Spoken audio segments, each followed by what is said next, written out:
Welcome, my dear viewers, or should I say, dear listeners today. Welcome to the very first episode of my video game podcast. I don't have a name for it yet. I toyed with the idea of calling it Pea in the Pod, but that sounds a bit like peeing in a pot. And where was I going with this? I don't know. I don't have a name for it yet. I also don't know if this is gonna be more than one episode. But I do like to listen to podcasts while commuting. So actually, for years now, I've toyed with the idea of doing my own. And why not start now? Because got the house to myself. Kids are with their mother. Parents gone out for the day, and I got nothing else to do. Also, this is all you're gonna be seeing. I won't be doing any editing at all, nothing whatsoever. Just because I only have my phone with me, and I don't wanna edit video on that. I suspect there are very good software solutions to edit on an Android phone, but I'm old. I don't want to learn new stuff. Nah, just kidding. Be that as it may. So this is intended for you to listen to, do something else, watch something else. I don't know, go on a bike ride, whatever. You don't have to watch me, although I am beautiful. So what are you going to hear from me today, in my very own podcast? I'm gonna talk about the games I played in the last few weeks, or actually months. It's been almost 2 months since I moved back in with my parents, and it'll be one more month until I'll be able to move into my own place. So I thought I'll share what I played and what I think about the games I played. So let's just hop right into. I actually did prepare something. I have a handwritten list of games I played. I don't know if I have anything of note to say about all of them, but I'm gonna try. But first, let's start with the hardware I'm using. My PC, my gaming rig with my VR setup is still at my family's place, so my wife's place with the kids, because I didn't want to move that stuff from the city to the countryside back to the city. So this stays there until I got my own flat. And with me, I only brought my coffee maker and my PlayStation 4, and since it pays off to have props, my Steam Deck. Really good piece of kit. Yeah, so I've been playing on my PS4 Pro, on a TV, on my Steam Deck. And do I have anything to say about the deck? I mean, I know you want to see my deck, don't you? Yeah, it's pretty nifty. I think performance-wise, it's on par with my PS4 in games that are comparable. I mean, it's obviously not current gen, but last gen. And I have had a PSP. No, wait a minute. I didn't have a PSP. I had a PS Vita. Still have it somewhere. I have a Switch, and this beats out the Switch in basically everything that is on both.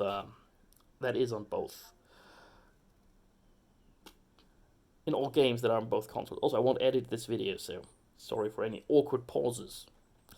And since it's got really good emulation, you can even play Switch games on this better than on the actual hardware. But I haven't done that. Yet. I did play around with some PlayStation 2 emulation on it, but I have some weird performance issues with that I can't get. What's happening with the lighting here? No, don't want to leave it in the dark. Okay, that better. Okay, now. You only see my forehead. I'm sorry. Okay. But yeah, I'm playing mostly Steam, exclusively Steam games on it. I don't have it on dual boot, don't have Windows on it, just Steam, and I'm happy. Yeah, my PlayStation, have it for years. Like it, good piece of kit showing its age. So, let's get to the games. The first game I want to talk about is Ghost of Tsushima. I know it's not the most recent one. There's very little very recent stuff on this list. Kind of using the time to get into my backlog a bit. The first thing I played, and I'm got quite into right after I moved out was Ghost of Tsushima, and in hindsight, that might be because thematically it fits. It's like there's a crisis happening that's kind of uprooting life as it was known, and the struggle to get everything back the way it was before. And yeah, it's visually very, very beautiful. Like I heard people say how it was a beautiful game, but it doesn't really carry over on screenshots or videos. It actually it feels, while playing, it feels more beautiful than it is to look at in other media or on YouTube or gameplay videos. It's really strikingly beautiful. It got samurai in it, which is pretty nifty. Um, and it's a huge sprawling world with a slight. It's not Ubisoft collectathon like, but it still has quite a few of those checklist stuff you need to do. And I got really into it until I finished the first act, like where you go to the first castle. I forgot the name, and actually free your uncle, and then it opens up the whole island for you to roam in, and that's the moment where I instantly dropped out of the game because I don't know, it felt overwhelming. Like, despite me having actually quite a lot of time to play, or especially at that time, because back then my wife was on paid time off too, so she had the children a lot. But yeah, I just kinda couldn't bring myself to go on, despite enjoying the moment-to-moment gameplay. Just it started to feel like a chore. Up until that point, everything felt like manageable, like doable for me. And I guess like 10 years ago, like I wouldn't have minded it being so huge and sprawling, taking, I don't know, 60, 70, 80, 100 hours to finish. But nowadays it's like 20 hours in and I'm done. I'm really done. I kind of, it's a style of game that I don't need anymore. But yeah, other than that, for the time, I had a good time with it. Except one thing that really irked me, and it irks me in quite a lot of games actually. Uh, I love that it has, getting dark again. I love that it has the option to have Japanese voice acting, despite it not being a Japanese-made game. It's a Western game. I don't know where the developer's from. Is it Sucker Punch? Is it American? Might be American. Don't know. But you can play it in wonderful Japanese audio with subtitles, which I prefer for that kind of style game. Set in Japan. Japan, yeah, that's the word. But all the animations of the mouths, they clearly speak English. And the cutscenes, they might be pre-rendered. I think they might be pre-rendered, but they look like they were real time. And even in those little real time dialogue sequences where you just have a few lines of some kind of NPC of low import, the voice or the mouth moves to the subtitles that I have in English, and not to the actual Japanese. And I feel like that should be a problem that we should have solved technically, like many games have, where they dynamically create the movements of the mouth from the audio in real time, so it always matches what's being said. So that's something that kind of, I mean, you have the cliche of having the Japanese movie, especially old ones like the old 60s, 70s, 80s Godzilla movies where people speak Japanese and have an English dub where they, oh my god, this is Godzilla! And this is the other way around. The Japanese audio and completely unfitting movement of the mouth. And this comes from someone, like, I'm used to watching dubbed content because, German speaking. And the German language market is big enough to warrant that every piece of media is dubbed. Like, I can, so my brain is used to having a slight disconnect of mouth movement and audio, despite the studio's putting really much effort into having words and sounds that fit at the proper time, and English and German not being too different. But that's something that I really kind of ground my gears and kind of diminished my otherwise positive view on the game. Yeah, I think this is the most meaningful I can say at this time about Ghost of Tsushima, because it's an old-ish game. It's been like, no, 2 years old. I forgot. Wind's picking up. I hope you don't have any wind noise, but I had to catch my list. Next on the list, which is not alphabetical. It's not in the. it's not ranked. It's not best to worst or worst to best or time played or whatever. It's just how I in the. I just have trouble finding the right words. I'm sorry.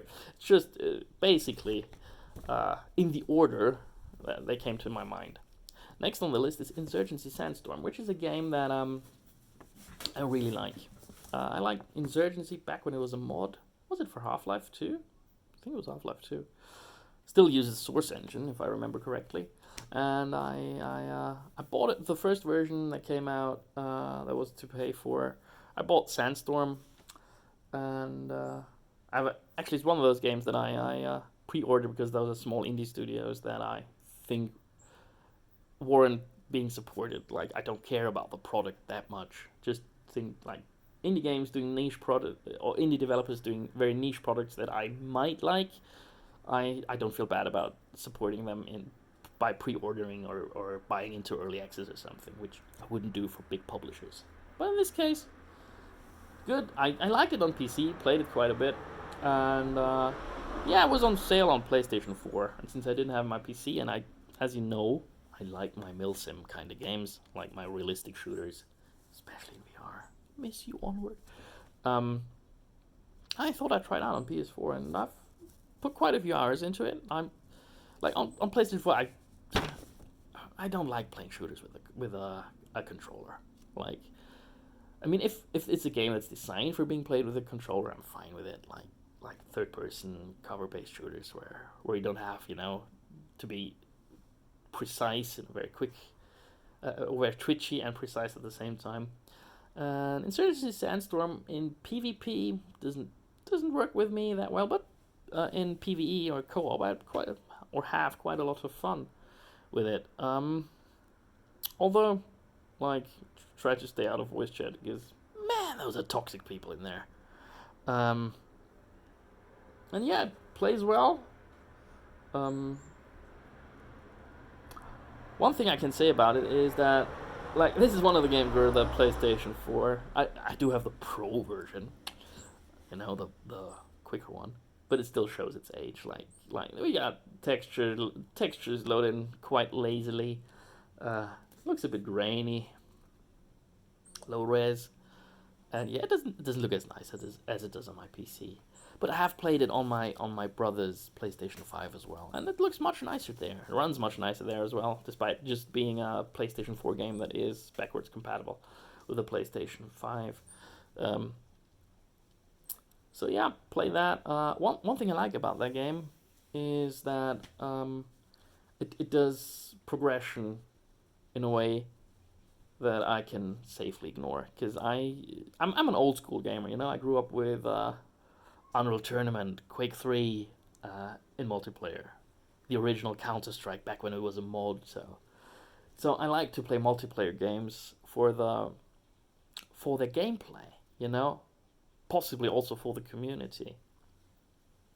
And that's also why I like games like Onward, because it doesn't have a progression. It doesn't have leveling up. It doesn't have unlocks. It doesn't have kill streaks. Those are all skinner boxy things that kind of rub me the wrong way. Like, so as soon as a game has this, I instantly lose interest. Like, back when they first got introduced I didn't play Modern Warfare in multiplayer, but like the very first game, I actually kind of enjoyed it. But once I hit the peak, I didn't want to go into prestige classes and do the unlock ladder again. And for me, it kind of ruins the longevity of games. Like, once everything's unlocked, it kind of becomes shallow and not fun anymore. And I prefer games that are just fun to play moment to moment, and I don't need a bar that's filling up. And Insurgency Sandstorm has only cosmetic unlocks. I mean, there's still a bit, I'm still not a huge fan of having a game that is to pay, and then have additional microtransactions. But Insurgency Sandstorm does it in my opinion, ethical way. Like, I don't think you can buy the current currency that you unlock by leveling up. That you need to buy different cosmetic items, so you can basically, unlock only the ones that you want. And there are a few DLC packs where you can buy additional cosmetics, but those are not time limited. Like, if you take a game like think back in VR, like Population 1, which is a game that I enjoyed quite a bit, but I really, really bounced hard of. It's very, very toxic, and very anti-consumer, um, in-game store, because it's another game that's by now bought by Meta, so it has huge financial backing. It wouldn't need, to nickel and dime its community, but it's to pay for, so you have to pay to play. But then it also has an in-game store for in-game items. It's only just cosmetic as well, so it could be easily ignored. But it does every predatory thing that it can do. Like, it starts with having no real money store, so you have to exchange real money for fake money for their point system to buy their shit, their skin. Sorry for the expletive. And I think it's only very rarely that it matches up correctly. So you have to overspend if you want to buy something. And only once in a while you'll hit the spot where you can buy exactly the amount of coins that you need for your unlock. And also, all those unlocks or most of the skins, if not all, are time limited. So there's always the pressure. You have to buy it now. You have to buy it now, because it might be gone forever if you don't. So, also very predatory. Like, I would prefer it, and I could, I mean, it has servers running in the background, so it has some running costs. The community isn't the biggest one, so I can see how and why to, to kind of gain, or to kind of, generate income while it's running, when the initial sales are gone. That it needs some kind of mechanic. But I say, when you do something like that like this, do it like Insurgency. Have packs that you can buy at any time you want for real money. No converting, no time pressure. And if you want to incentivize a pack or single skins, even better if it's just if you can buy the packs for a discount, and single skins that you want anytime. And if you want to encourage people to buy stuff, just do a discount them once in a while.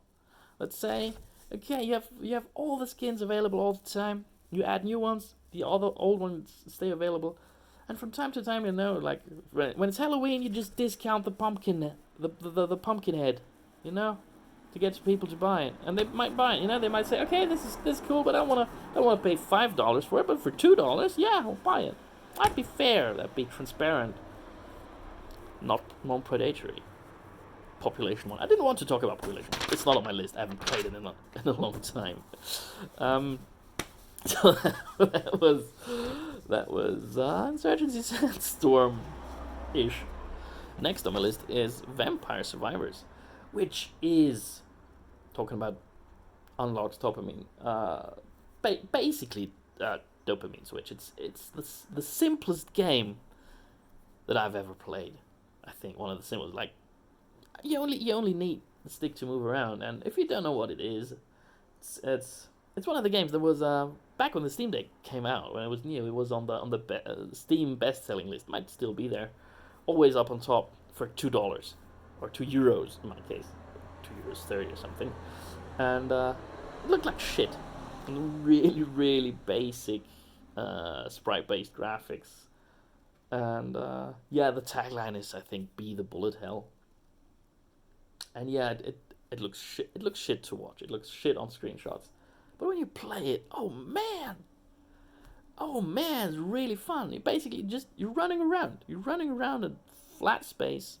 Some of the levels have kind of have little obstacles that you can't go through, or have walls, so it limits your vertical or horizontal movement.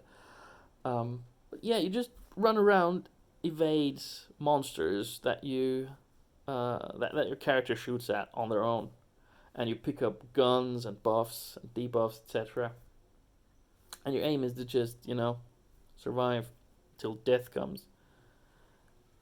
Yeah, man, that was a game. Like, a run is like 30 minutes at most, because that's when the actual death spawns, which kills you. And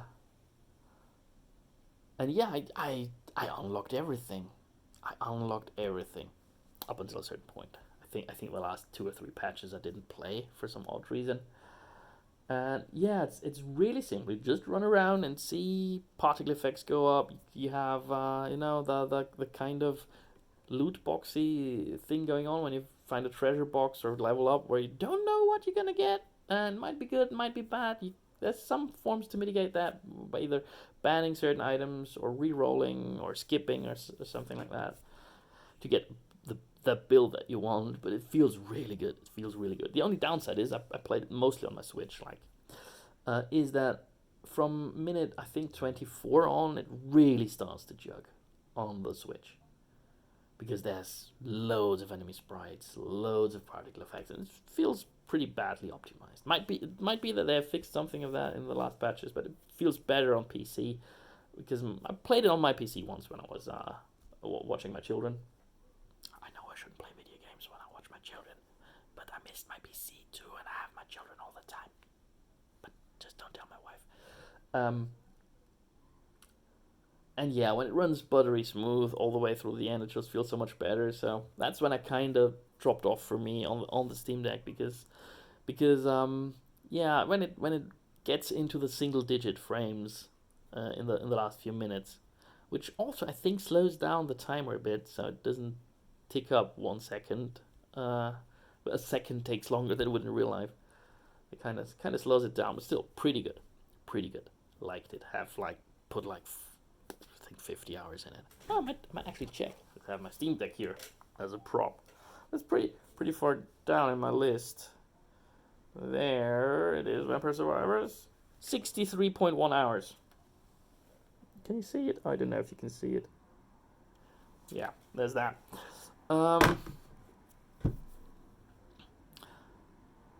Yeah, so next on my list, UFC 4. I actually like those. I mean, I try not to buy EA games because they are bad. They're just bad. Like Andrew Wilson and his drive to nickel and dime everything, try to monetize everything, is just so shitty that it shouldn't be supported. Having said that, I have a soft spot for the EA fighting games like Fight Night and the UFC series. Especially enjoyed the first one of the UFC series, because it had kind of skate-like controls and not ordinary button prompts. But whatever, I digress. And yeah, UFC 4, I had it. I think it was free with PS Plus someday, and I tried it out. And yeah, it's visceral. It's visceral. I can't talk English no more. I'm sorry. It's fun. It's fun bashing people's faces in and have realistic ripples of fatty tissue when you hit him in the kidney, and blood's getting on the gloves and your opponent and the floor and everything. It's fun. It has kind of a very addictive role-play game mechanics where you train between bouts. You have to manage how much time would you want to train, because the longer you train, the more it costs, so the less money you'll have from the winning. And what you want to train, and how high intensity, and you have to kind of balance out the time it needs, and the points you got to spend, and the risk of injury, etc. When you build up your fighter, and who also degrades, it's kind of a neat feature. You can't just max out everything, because the longer your fighter's career is, the worse he'll gonna become, and there will be a peak, and then he will degrade and be too old to fight, which I find is a neat mechanic. And it has a really, really robust creator, where you can, get create your fighter. Like, they have tons of licensed fighters, but to be fair, I don't know about the UFC at all in real life, so I have actually no clue if I only played against or only fought against, randomly generated or handcrafted guys or real fighters. I mean, which I kind of also speaks for the generator, because it seems like it's generating very convincing people. But the last one, UFC 4, doesn't have the option to scan your face in no more. The first ones, and I think has been a feature for a while now for Electronic Arts. We could upload a photograph of you, front and profile, and it would generate 3D likeness of you. That you could put in games. You could have your likeness in FIFA or NBA or Fight Night or UFC, and I really enjoy having my own face in it and beating people up and myself. And UFC 4 doesn't have that feature anymore. I think they dropped it, or I couldn't find it anywhere, which was kind of a bummer. I mean, still, generic bearded face, works alright. Brownish hair. Another thing about UFC, like it was a problem I had with, I think it was UFC 2, is when I made myself, like, I gained a little bit of weight when I settled down, and I think UFC 2 I had the problem that the height and the weight were linked to each other. So as I'd like to make myself, like with my I actually also, since I'm not the most well-defined guy, choose the most flabby fighter body type, and I'd like to put in my height and my weight, and in UFC 2 I could either be as tall as I am. I think I'm 1 meter 73 centimeters, or I think in the American units, is it 5'8"? I think it's 5'8". I forgot. So 5'8" or 173, and I got 80 kilograms back then. 80, got a bit more nowadays. Not much, a little bit. And I could either be as heavy as I am, or as tall as I am, but not both. Which was kind of, made me feel a bit bad about myself and about my body. But it's okay. It's okay. I settled for having a slightly idealized version of myself that was a tiny bit lighter than I was in real life. Yeah, but there's not much more that I can say. It's not the deepest of games. I cannot for the life of me. I've played every single of those 4 games, and for the life of me, I don't understand the grappling and submissions, etc. Like it's something that's. It has been, reworked from time to time, and something I just can't wrap my head around how it works. I don't know, I'm just randomly doing shit and hope that I get out so I can bash their faces in. Bring back Fight Night, where you just can hit people. I just want to hit people. Possibly kick people, that's also fine. I don't want to hug them. I want to hug people in real life. Don't want to hug people in a fighting game. That's my part on UFC 4. What's the next one on my list? Stray, which has been a critic's darling like a month or two ago, and has been recommended to me dearly by acquaintances and friends, being pretty good. And to be fair, it kind of looked like it could be up my alley. I like cats. I have 2 of them. There's a cat here that was formerly my cat when I had a quick stint back here like 15 years ago, and it stayed here. Man, that's an old cat. Still doing good, sleeping somewhere. And it was and the last 3 weeks I was caring for the cats of my brother as well. So I'm a cat person. Like dogs too. Don't have anything against dogs, just like my lifestyle doesn't gel with having a dog. Like cats. And I like cyberpunk. I like cyberpunk as a genre, as an aesthetic. I even liked Cyberpunk 2077 when it came out, before any patches. played it almost through in that state. I only didn't play it through in that state because the patch dropped before I could play it through. Um, I'm actually just no. I was doing another run of it on my PC. Don't. I'm not gonna buy that on PS4. Where was I? Yeah, so should be what I like in a game, but I didn't click with me. Didn't click with me. Like the platforming was a bit shallow, and yeah, the setting is interesting. The characters are interesting, if a bit, not very verbose. But yeah, I got bored playing it.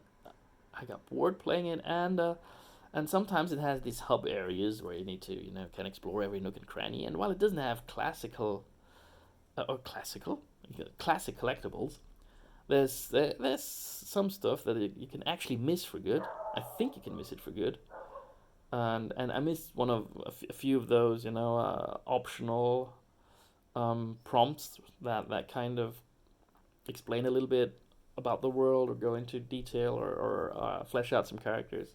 I missed a few of those, and since there was no way of going back and no way of knowing if you missed them until you get to the next area, where it tells you, okay, these are the ones you can, these are the new ones, so to say. So you don't know if you need to turn back and look around, or you need to continue. And it has these I think they're called seesaws gameplay wise, where you just you progress past a certain point, you can't go back. So it's not like, okay, yeah, I'm in the next area. Oh, okay, in this area there's 2 more shit to unlock. And I didn't even know I was getting into the next area until I arrived in the next area. So now I can't go back to get the shit I missed. And I don't feel like it's a game that warrants multiple playthroughs. So I'm like, I think I'm 2/3 in, and kind of never picked it up again. So kind of fell off of that. But I don't regret buying it. I think that the devs deserve the support. It's a beautiful game. Cat is beautifully animated. Very inventive, very imaginative, but it just didn't click with me. I was bored out of my mind playing it, and I didn't want to. There is a certain mystery to it, but it didn't grip me. Like, I didn't want to know the conclusion of this mystery. Just crapsack world. Okay, that's my take on Stray. Might be controversial because it's a little bit of critics' darling. And the next game that I played quite a lot. And I started playing at the quite, say, coincidental time. It's Mountain Blade 2 Bannerlords. It was one of the games that was hyped for years, and then it came out in early access, and I bought it, of course, because I've been a Tailworld supporter from the very start. Oh, that's now that I think of it. I bought the very first Mountain Blade. Was, I think, the second game in my life that I bought online with a credit card, which was a scary thought back in the early 2000s. My first one was Live for Speed, which also has, I think, quite new stuff coming out soon. And very first Mountain Blade, back before Steam was a thing. Or at least was a storefront. Like, I don't know the year exactly. So yeah, I like Tailwords. I think they're Turkish. I don't know why I said that. It doesn't matter where they're from, does it? But anyway, was hyped for it. Like, this is one of those games that was like Duke Nukem Forever. I was waiting for a long time for a release. I was longing for it. And then it came out. Played a little bit. It was very early access. Didn't hold a candle to Mountain Blade, original Mountain Blade, or Mountain Blade Warband with mods. So didn't play it for a while, and just recently I was in the mood for kind of a night, being a knight, having battles. Was it because I saw something on TV?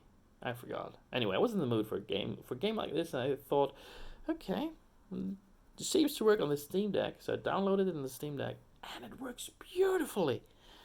It's really, really, really awesome. Like, I have battles with 500 people on screen, city sieges with siege weapons firing off, particle effects, explosions, ragdolls, everything, and it runs perfectly. It runs really well on the Steam Deck.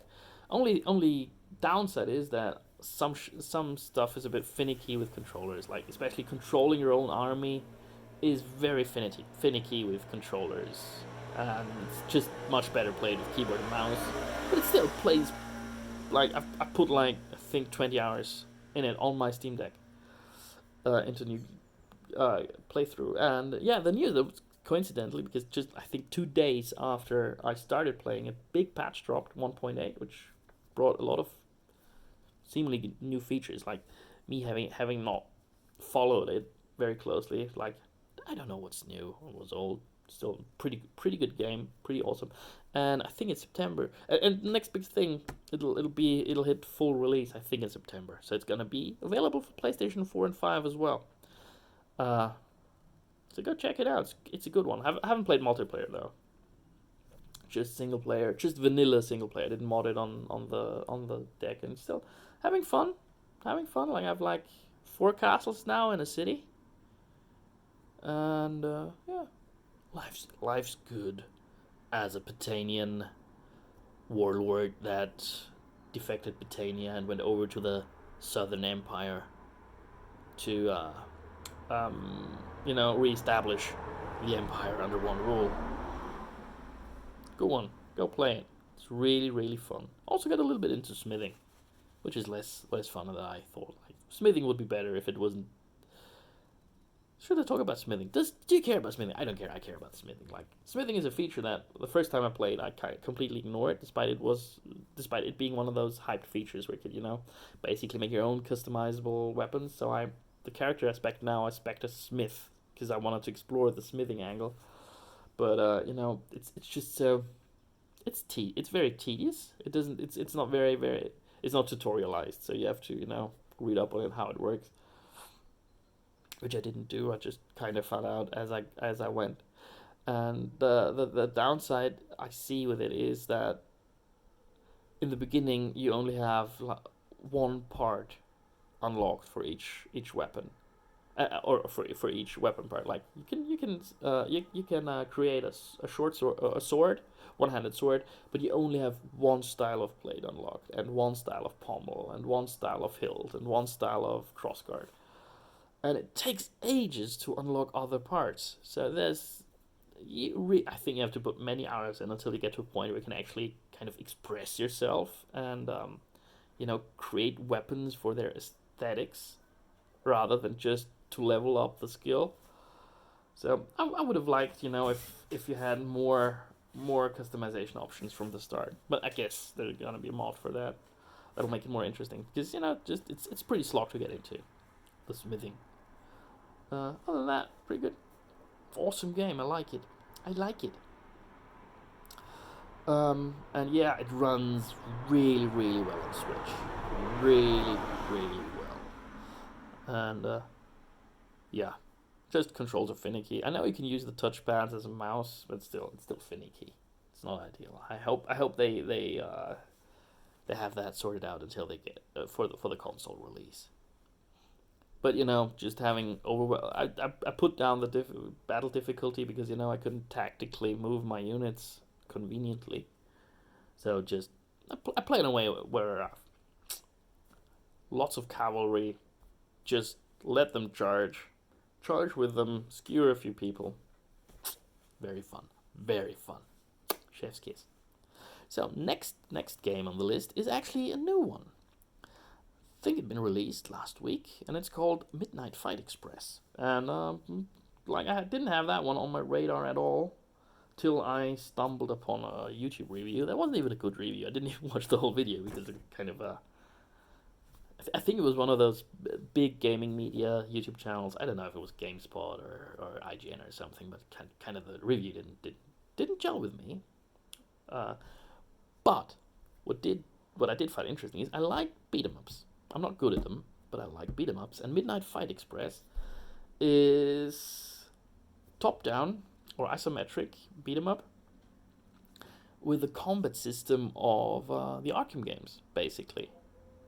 So you can be offensive, but there's also press counter when enemy attacks. There's different enemies that kind of mess with the rhythm, make it interesting, and it's really quite brutal and visceral. again, word visceral. I like the word visceral. It seems beating people up, and yeah, it's just fun to play. That's I think it has 48 levels or missions. It's not open world. That has contained levels, which I like, and the levels are short. Levels are short and easy. I think it'll take 2 to 4 minutes per level, depending on how well you play and how often you die.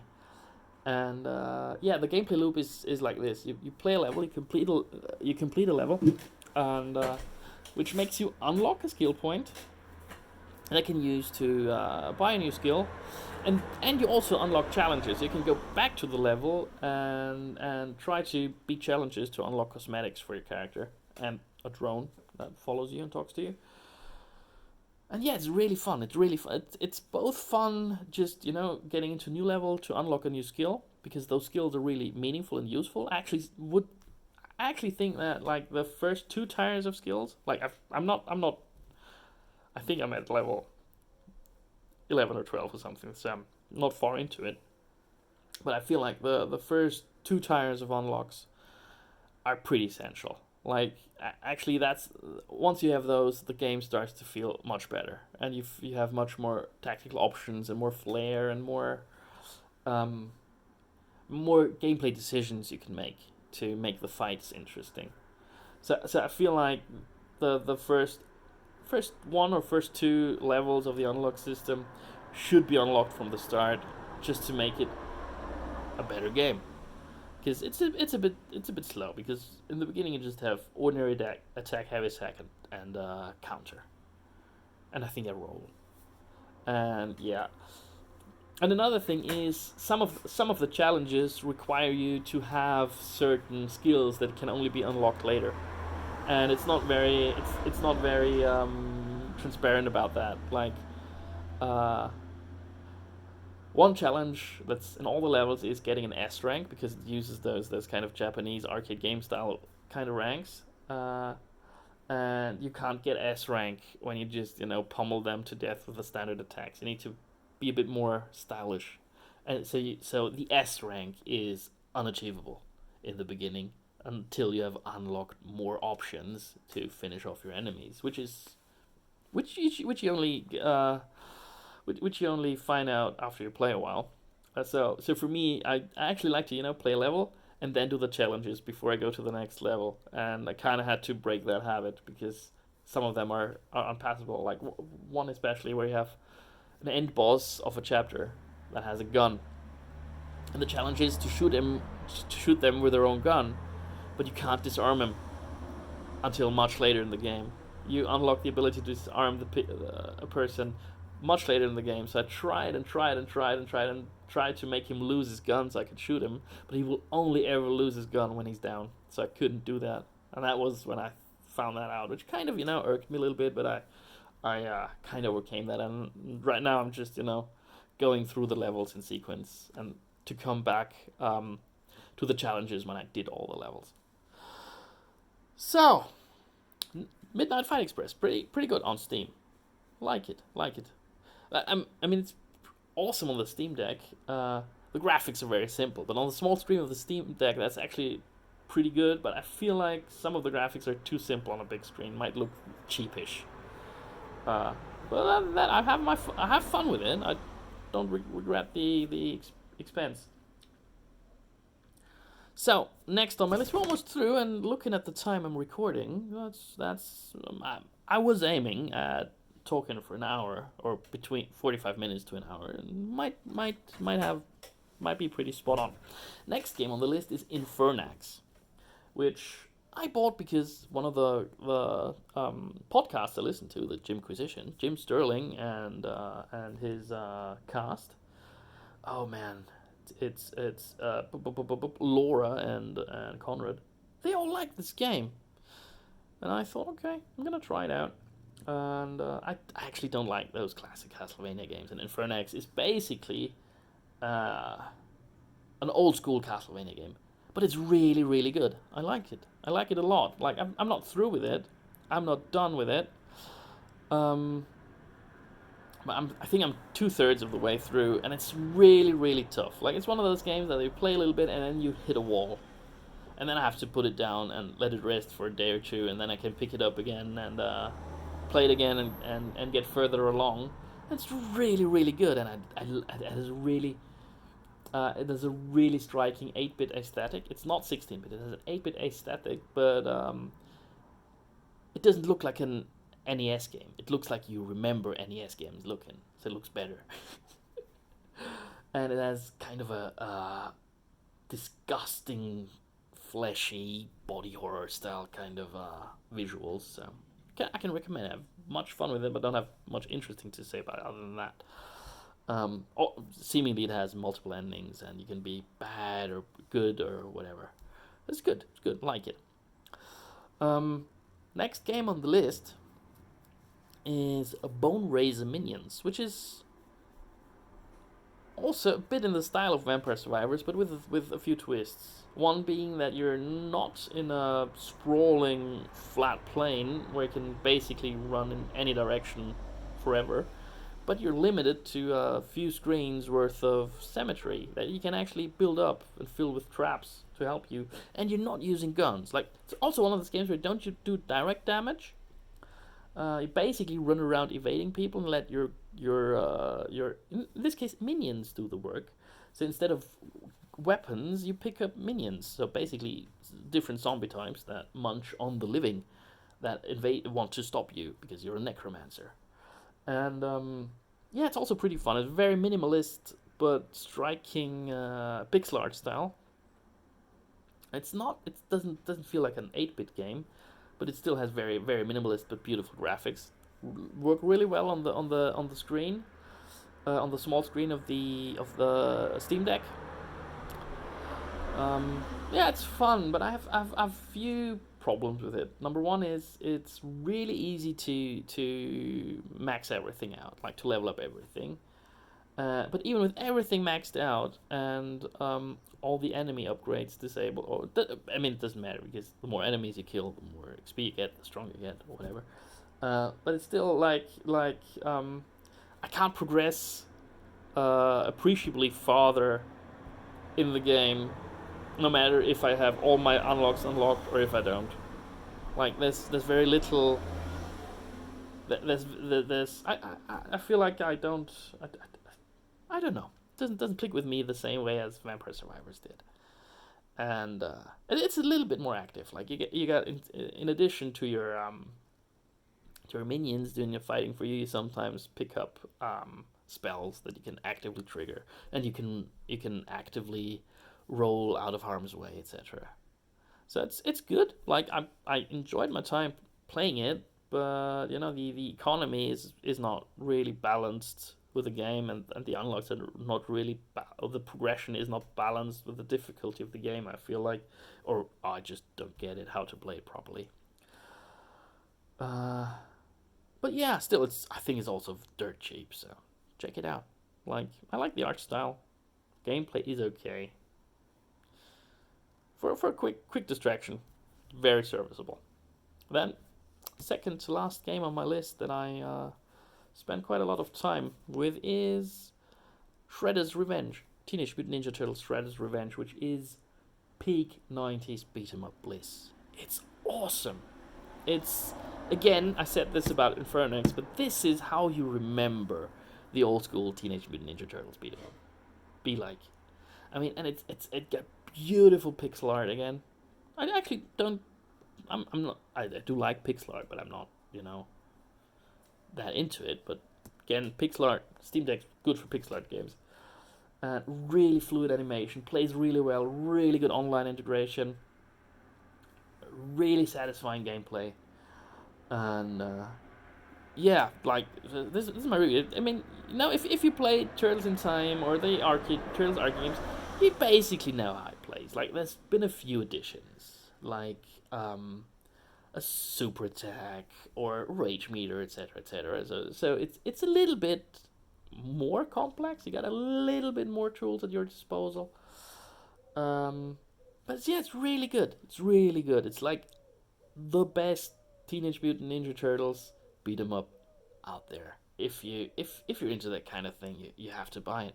I'm sorry, you have to. It's really good. Again, it has this kind of challenge run mechanic like Midnight Fight Express, except that you can do the challenges on your first run through the level as well. You can see that, check them out in the menu and do them.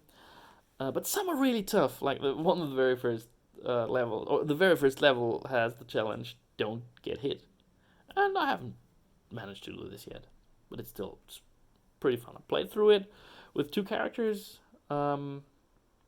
There's six. The four turtles. No, there's seven. The turtles, which are four. Splinter, April Neil, and Casey Jones. I think Casey Jones is unlockable. I have it. I have him unlocked. I forgot. Been a while since I played it, but I played it in the last 2 months, and yeah, I can only recommend it. Like, it's just so filled with funny little details that cater to guys like me that grew up in the '90s with the Turtles as their, uh, let's say, main media franchise. That kind of, I had the toys, I had a few comic books, I watched the cartoon. It wasn't until much later that I actually noticed and got into the original comics, the origins of the Turtles. Uh, but yeah, can recommend it. And now for the last game that I played, that I played because I mean, it's a game much like, no, let's say what it is. It's Rimworld, which is kind of a space western colony simulator. Uh, and it feels a bit like Dwarf Fortress Light. It's like basically a mayhem simulator that's thinly disguised as a as a colony management sim. And yeah, it's really good, and also it plays surprisingly well on the Steam Deck. Not performance wise, of course, because it's very simplistic graphics, but also controls wise, it plays really well. And it's the only game in this list uh, that actually uses the paddle buttons down here to in this case to accelerate time and slow down time, and it's really cool. Like, um, yeah, I don't want to go into details about what the game exactly is, but it just has so many great moments that emerge, and yeah, I felt like despite my run, like I'm rubbish at the game. I didn't consult any wikis. I thought I'd learn as I go and fail as I go, because as old school Dwarf Fortress players know, dying is fun, and I thought I'd have some fun, and yeah, just so many crazy things happening. Like out of nowhere, someone beating up their ex-lover over dinner, or people falling over because they have food poisoning, and invading space bugs, whatever. Also, never under any circumstances tame a breeding pair of guinea pigs, because my current colony, or the only one I play, I think I have 600 guinea pigs running around, and I have to call them from time to time and just mark like 200 of them to be slaughtered, and they're still multiplying faster than I can get rid of them, and they really ate into my winter supplies. Which is fun. It's like it almost looks disgusting when I have it up, because there's little guinea pigs zooming around everywhere. Because guinea pigs, unlike other animals, they can't be confined to a pen. I mean, you can. I found out how to confine them with setting up an area where they can move, but you can't just put them in a pen and they stay there. So I had like it almost looked like maggots crawling around my whole place. It's fun. Rimworld, pretty good. Pretty good. Didn't get into the DLC. Haven't bought it yet. Might do when it's on sale. And thank you, Patrick, for recommending it to me so I could get back in. I actually had it bought for quite a while now.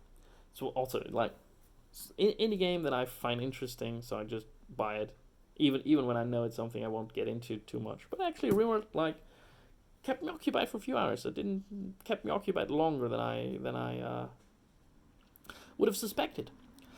And yeah. So that's what I've been playing. And yeah, if you like this kind of content, give a like, subscribe, ring the bell, whatever you young people do on YouTube. Yeah, you could. I have a Discord. I'm gonna put up the Discord link in the description.